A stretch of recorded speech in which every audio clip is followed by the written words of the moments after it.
തമിഴ്നാടൻ വിജയിനെ നേരിലൊന്ന് കാണുവാനും കൂടെ നിന്നൊരു ഫോട്ടോ എടുക്കുവാനും വേണ്ടി കേരളത്തിലെ പാലക്കാട് ജില്ലയിലെ മംഗള ഡാമിൽ നിന്ന് ഉണ്ണിക്കണ്ണൻ എന്ന് പറയുന്ന ഒരു വ്യക്തി തമിഴ്നാട് വരെ കാൽനടയായി യാത്ര പോവുകയും അദ്ദേഹത്തിനൊപ്പം ഒരു ഫോട്ടോ എടുക്കുകയും ചെയ്തു എന്ന് പറഞ്ഞതിന് ഒരുപാട് വൈറലായിട്ടുണ്ടായിരുന്നു. അദ്ദേഹത്തിൻ്റെ കൂടെ ഫോട്ടോ എടുത്തു, പക്ഷേ ഫോട്ടോ അന്ന് ലഭിച്ചിട്ടില്ല. അത് പിന്നീട് അവർ അയച്ചു കൊടുക്കുമെന്ന് പറഞ്ഞുകൊണ്ട് സോഷ്യൽ മീഡിയയിൽ ഒരുപാട് തരംഗം സൃഷ്ടിച്ചൊരു വ്യക്തിയായിരുന്നു ഉണ്ണിക്കണ്ണൻ മംഗള. പക്ഷേ സംഭവം നടന്നിട്ട് ഇത്ര മാസങ്ങളായിട്ടും നടൻ വിജയനോടൊപ്പം എടുത്തിട്ടുള്ള ആ ഒരു ചിത്രം കാണാത്തതിൻ്റെ പേരിൽ ഉണ്ണിക്കണ്ണൻ മംഗള ഡാമിനെ ഒരുപാട് ആളുകൾ ട്രോളുകയും പരിഹസിക്കുകയും അതുപോലെ തന്നെ മാനസികമായി പീഡിപ്പിക്കുകയും ചെയ്യുന്നുണ്ട്. പക്ഷേ അതിന് സപ്പോർട്ടായി വന്നിരിക്കുകയാണ് മമിത ബൈജു അന്ന് ഉണ്ണിക്കണ്ണൻ മംഗളം വിജയനെ കാണാൻ പോയ സമയത്ത് അവിടെ ഉണ്ടായിരുന്നു. അതുകൊണ്ട് ഞാൻ അതിന് സാക്ഷിയാണ് എന്നാണ് മമിത ബൈജു ഇപ്പോൾ വെളിപ്പെടുത്തിയിരിക്കുന്നത്. അതിപ്പോൾ ഒരു സപ്പോർട്ടായിട്ട് ഉണ്ണിക്കണ്ണൻ മംഗളാമിന് നിലവിലുണ്ട്.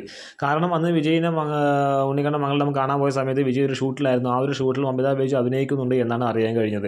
അതുകൊണ്ട് തന്നെ ഉണ്ണിക്കണ്ണൻ മംഗളം സമൂഹത്തോട് കളവല്ല പറയുന്നത്. കേരളത്തിൽ നിന്ന് തമിഴ്നാട് വരെ കാൽനടയായി ഇത്രയും കഷ്ടപ്പെട്ട് വേദന സഹിച്ചുകൊണ്ട് കാൽനടയായി യാത്ര ചെയ്തിട്ട് അവിടെ പോയിട്ട് തളപതി വിജയിനെ കണ്ടു, അല്ലെങ്കിൽ അവിടെ അദ്ദേഹം സൽക്കരിച്ചു, അരമണിക്കൂറോളം സംസാരിച്ചു എന്നൊക്കെ പറയുന്നുണ്ട്.